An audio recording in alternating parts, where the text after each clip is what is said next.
মায়াবী, আমি বয়সে ছোট ঠিকই, কিন্তু যদি চাই তাহলে গদা যুদ্ধের দু একটা কৌশল অবশ্যই শিখিয়ে দিতে পারি।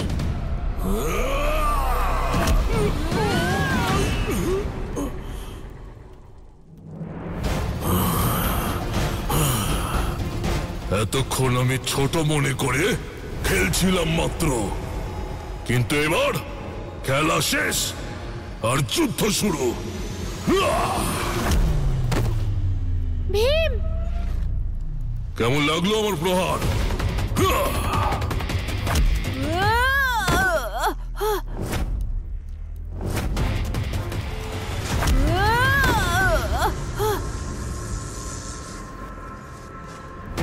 বালক, তুমি এখনো ছোট, তার উপর নিরস্ত্র, কিন্তু চিন্তা করো না, আমি তোমাকে বধ করব না। কিন্তু এই বীরত্বের জন্য একটা সুযোগ তোমার পাওয়াই উচিত।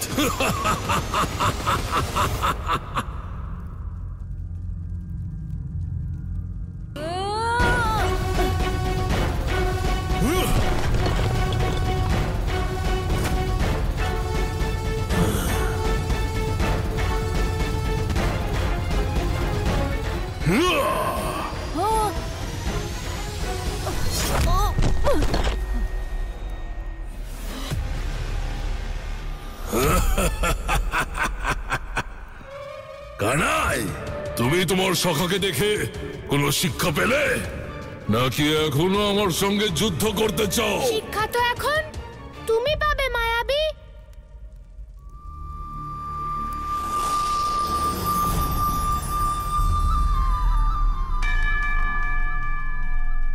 আমি তোমার এই রূপের জন্যই অপেক্ষা করছিলাম। সংসারের রক্ষা করার জন্য অবতীর্ণ হয়েছ না? এবার আমিও দেখছি তোমাকে রক্ষা কে করে।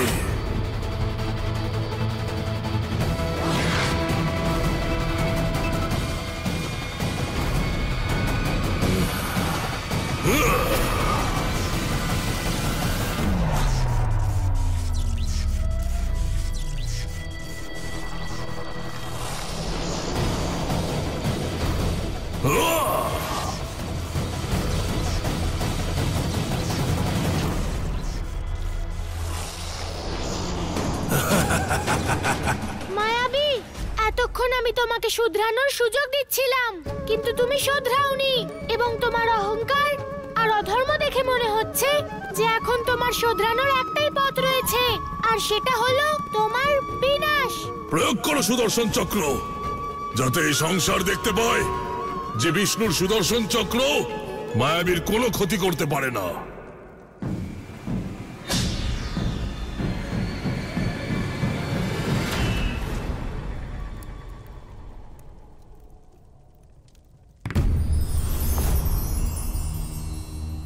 ব্রহ্মাদেব, আপনি ক্ষমা করবেন প্রভু, আমি আপনাকে অনুরোধ করছি যে আপনি এই সুদর্শন চক্রকে থামিয়ে দিন। এ আপনি কি বলছেন?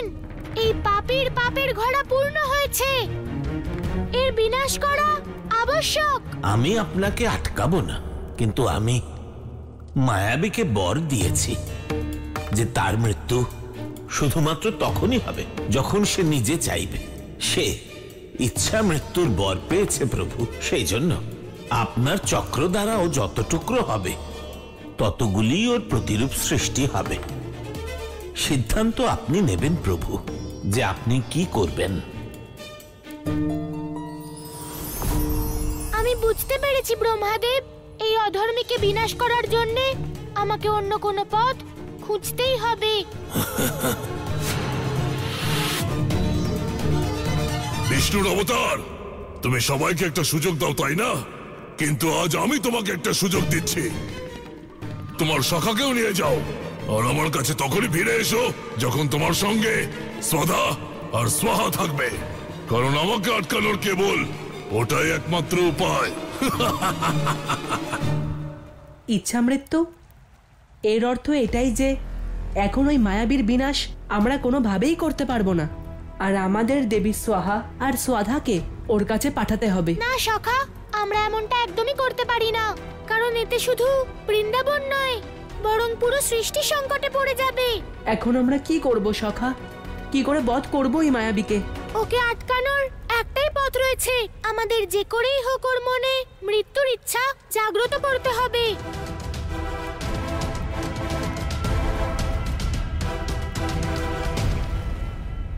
কানাই, আমার কাছে একটা উপায় আছে। কি উপায় সখা? কানাই, তুমি আমাকে বিশ্বাস করো তো? নিজের থেকে অধিক সখা। তাহলে ঠিক আছে, আমাকে দেবী সোহা আর সোধাকে নিজের সঙ্গে নিয়ে যাবার অনুমতি দাও। আমি তোমায় কথা দিচ্ছি, আমি ওই মায়াবীর মনে মৃত্যুর ইচ্ছা নিশ্চয়ই নিয়ে আসব। সখা, আমি জানি না যে তুমি কি করতে চলেছো, কিন্তু আমার তোমার উপর পূর্ণ বিশ্বাস রয়েছে। তাই তুমি যাই করবে সেটা সংসারের আর ধর্মের ভালোর জন্যই হবে। এবার অনুমতি দাও সখা।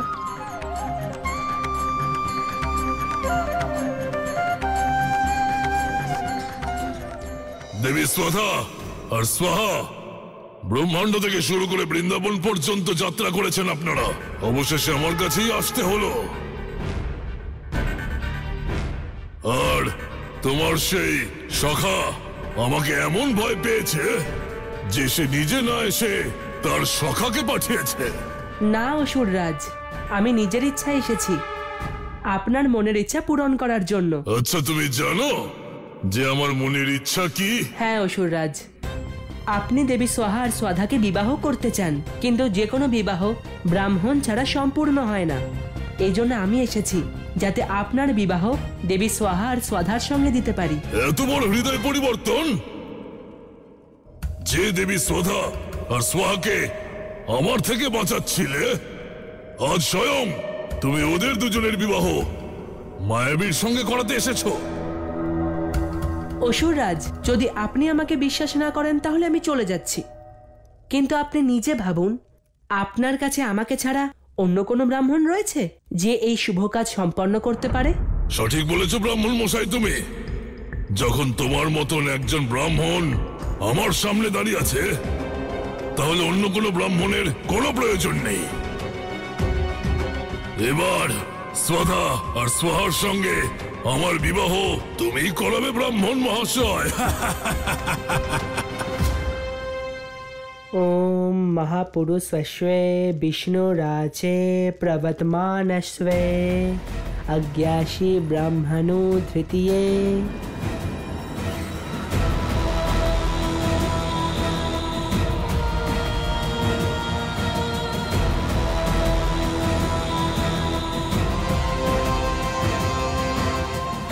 অসুররাজ, এবারে আপনি এ যজ্ঞে আহুতি প্রদান করুন।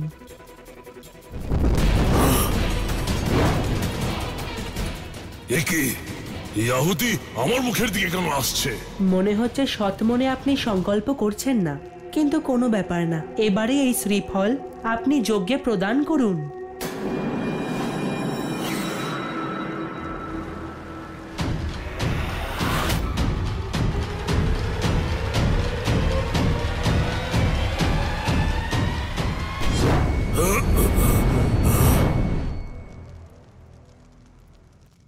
ব্রাহ্মণ মহাশয়, আপনি এটা আমার বিবাহ করাচ্ছেন নাকি শ্রাদ্ধ?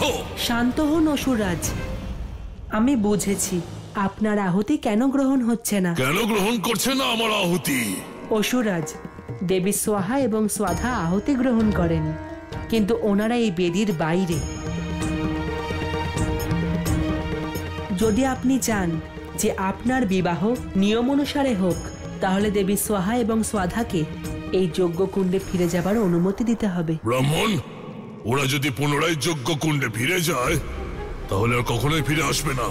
অসুররাজ, আপনি এতটাই শক্তিশালী এবং সক্ষম যে আপনার অনুমতি ছাড়া স্বয়ং নারায়ণও বাইরে যেতে পারেন না। তাহলে দেবী সোধা এবং সোহা কি করে দুঃসাহস দেখাবে? তুমি সত্য বলেছো বালক।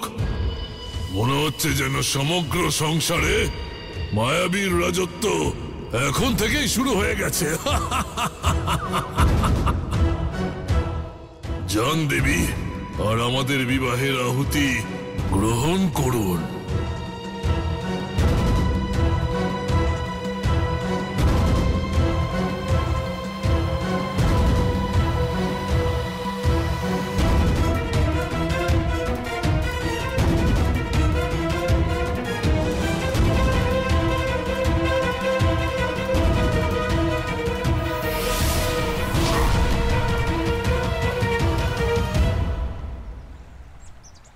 সখা, জীবনে তুমি কৃষ্ণ ভক্তি করেছো, কিন্তু তুমি জীবনে প্রথমবার কৃষ্ণ নীতি প্রয়োগ করেছো।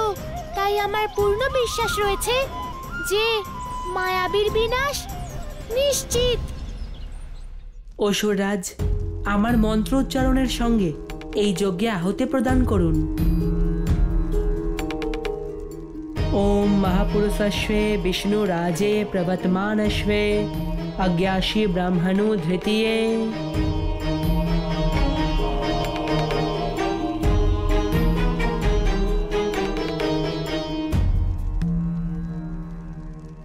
অসুররাজ, আপনার আহুতি স্বীকার করেছে। তাহলে দেবী শ্রদ্ধা আর স্বাহাকে পুনরায় ডেকে আনা উচিত। দেবী শ্রদ্ধা, দেবী স্বাহা, বাইরে আসুন, বাইরে আসুন দেবী, আসুন। দেবী শ্রদ্ধা, দেবী স্বাহা, ফিরে আসুন আপনারা দুজন। ব্রাহ্মণ বালক, ওনারা দুজন এখন কিছু বলছেন না কেন? আপনি স্বচ্ছ মনে ওনাদের ডাকুন। আপনার মন পবিত্র হলে ওনারা অবশ্যই আসবেন। দেবী শ্রদ্ধা, দেবী স্বাহা, বাইরে আসুন। অসুররাজ, আমার মনে হয় না ওনারা আসবেন। ব্রাহ্মণ বালক, এই সব তোমার জন্য হয়েছে। যদি ওরা দুজন ফিরে না আসে তাহলে আমি তোমাকে বধ করে দেব। অসুররাজ, আমার কাছে একটা উপায় আছে। যদি ওনারা না আসেন তাহলে আপনি চলে যান। অর্থাৎ? দেবী স্বাহা এবং স্বাধা এই সংসারে মায়ারূপে আছেন, কিন্তু ওনাদের বাস্তবিক শরীর বৈকুণ্ঠে বাস করে। যদি আপনি ওনাদের সঙ্গে বাস্তবে বিবাহ করতে চান তাহলে আপনাকে বৈকুণ্ঠে যেতে হবে। তার অর্থ এটাই যে আজ যদি আমার বিবাহ হয়েও যেত তাহলেও পূর্ণ হতো না। মায়ার সাথে করা বিবাহ পূর্ণ কি করে হতো? যদি বাস্তবে আপনি ওনাদের সঙ্গে বিবাহ করতে চান আর আপনি এটাও চান যে ওনাদের আনা যজ্ঞের ফল সর্বদা আপনিই পান, তাহলে আপনাকে বৈকুণ্ঠে যেতে হবে। ব্রাহ্মণ বালক, যদি তুমি এত সব কিছু জানো তাহলে এটা বলো যে আমি বৈকুণ্ঠে কিভাবে যেতে পারি? কোনো শরীর বৈকুণ্ঠে যেতে পারে না। তাও যদি আপনি বৈকুণ্ঠে যেতে চান তাহলে আপনাকে এই মায়ার তৈরি শরীর ত্যাগ করতে হবে। অর্থাৎ তুমি আমার সঙ্গে ছলনা করার চেষ্টা করছো বালক? এটা আবশ্যক নয় যে সবাই মৃত্যুর পর বৈকুণ্ঠেই যাবে। যদি আমি মারা যাই আর বৈকুণ্ঠের বদলে নরকলোকে পৌঁছে যাই তাহলে? অসুররাজ, যাকে উদ্ধার স্বয়ং নারায়ণ করেন সে কেবল বৈকুণ্ঠেই যান। তাই যদি আপনি বৈকুণ্ঠে যেতে চান তাহলে শ্রীকৃষ্ণের কাছে প্রার্থনা করতে হবে। তার মানে তুমি এটা বলতে চাইছো যে আমি স্বয়ং কৃষ্ণর সামনে পরাজয় স্বীকার করব আর নিজের মৃত্যুর জন্য ওর কাছে প্রার্থনা করব? কখনো নয় অসুররাজ, আমি তো চাই যে আপনি বৈকুণ্ঠে যান এবং সেখানে গিয়ে দেবী স্বাহা এবং স্বাধার সঙ্গে বিবাহ করুন, এই সৃষ্টির সম্রাট হন। আর সেটা তখনই সম্ভব যখন শ্রীকৃষ্ণ স্বয়ং আপনাকে উদ্ধার করবেন। এবারে এই সিদ্ধান্ত আপনাকেই নিতে হবে যে আপনার এই ব্যর্থ জীবন চাই, না এই জীবনের পরিবর্তে এই সৃষ্টির সাম্রাজ্য। আমার এই সৃষ্টির সাম্রাজ্য চাই, আর এই সৃষ্টির অধীশ্বর হতে চাই। আর অধীশ্বর হওয়ার জন্য আমি সবকিছু করতে পারি। কোথায় কৃষ্ণ আর কোথায় নারায়ণ? যারা আমার সদ্গতি করবে তারা কোথায়? অসুররাজ, নারায়ণ তো কণায় কণায় আছেন। আপনি ওনাকে পবিত্র মনে ডাকুন, উনি স্বয়ং চলে আসবেন।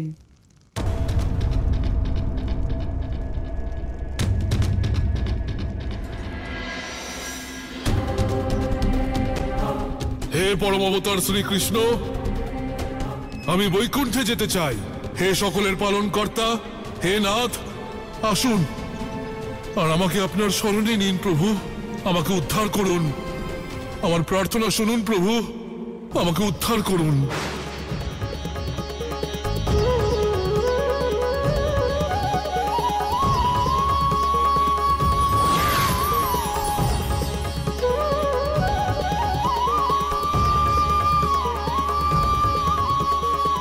প্রণাম প্রভু।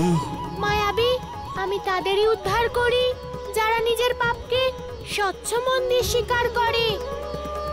বলো, তুমি কি সত্যিকারের তোমার পাপকে স্বীকার করলে?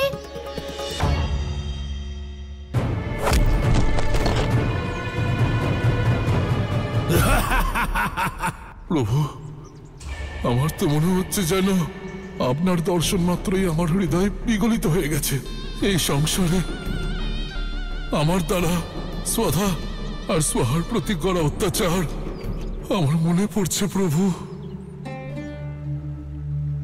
আমি এই পাপ বোধ নিয়ে বাঁচতে চাই না প্রভু। আমাকে আপনার শরণে নিন প্রভু। মায়াবী, বৈকুণ্ঠে যাওয়ার অর্থ হলো যে ইচ্ছে থাকলেও তারপরে ধরিত্রীতে কেউ ফিরে আসে না। তাই আরো একবার ভেবে নাও। প্রভু, আমি জানি না কেন এই সংসারের অধীশ্বর হতে চেয়েছিলাম।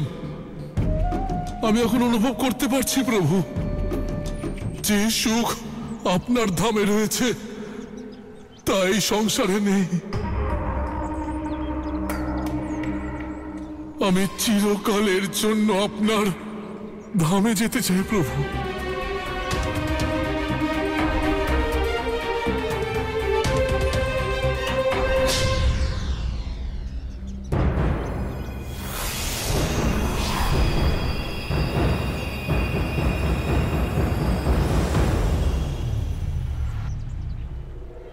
প্রভু, আপনি তো পাপী অধার্মিক সবাইকে নিজের শরণে নেন। তাহলে আমি এমন কি ভুল করেছি প্রভু, যার কারণে আপনি আজ পর্যন্ত আমাকে শরণে নিলেন না?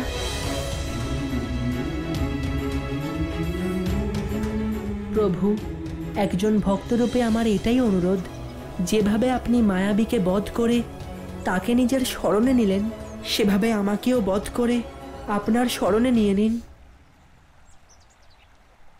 সখা সুদামা, মনে মনেই তুমি এ কেমন ইচ্ছা প্রকাশ করলে? এখন আমি উদ্ধারী রূপে আছি, আর এই রূপে আমাকে আমার সব ভক্তদের ডাক শুনতে হয়।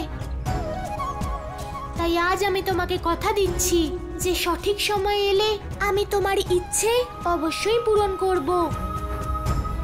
আমি তোমাকে উদ্ধার অবশ্যই করব।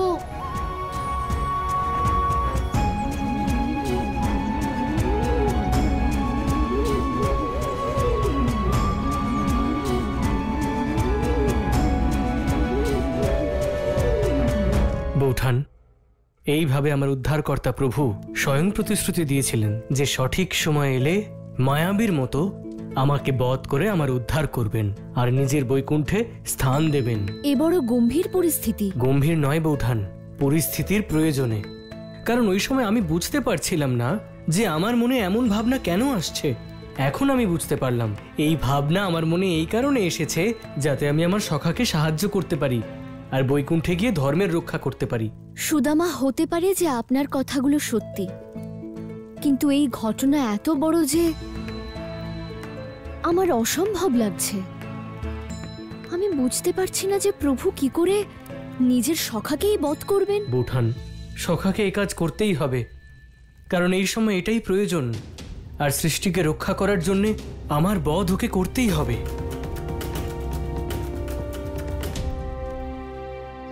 সূর্য উদয় হতে চলেছে গুরুদেব, আর সূর্য উদয় হওয়া মাত্রই যুগ যুগ ধরে অসম্পূর্ণ অসুরদের এই স্বপ্ন আজ পূরণ হবে গুরুদেব।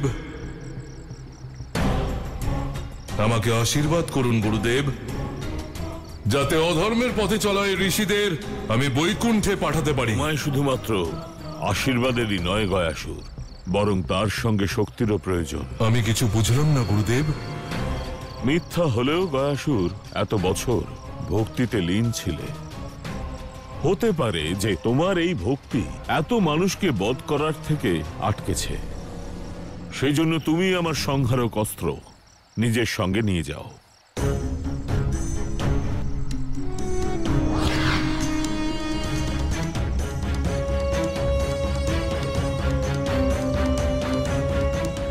এই নাও গয়াসুর।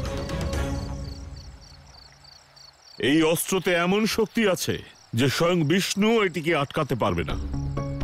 এই দিব্যাস্ত্রের মাধ্যমে একসঙ্গে তুমি সকল অধার্মিককে বধ করে বৈকুণ্ঠে নিয়ে যেতে পারো। যথা আজ্ঞা গুরুদেব। দাঁড়াও গয়াসুর,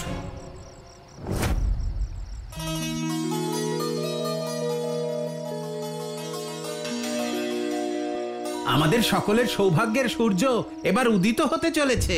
ঋষিবর, এখন শীঘ্রই বৈকুণ্ঠ প্রাপ্তি হবে আমাদের। হ্যাঁ ঋষিবর, এই শুভ কাজে আমাদের আর বিলম্ব করা উচিত নয়।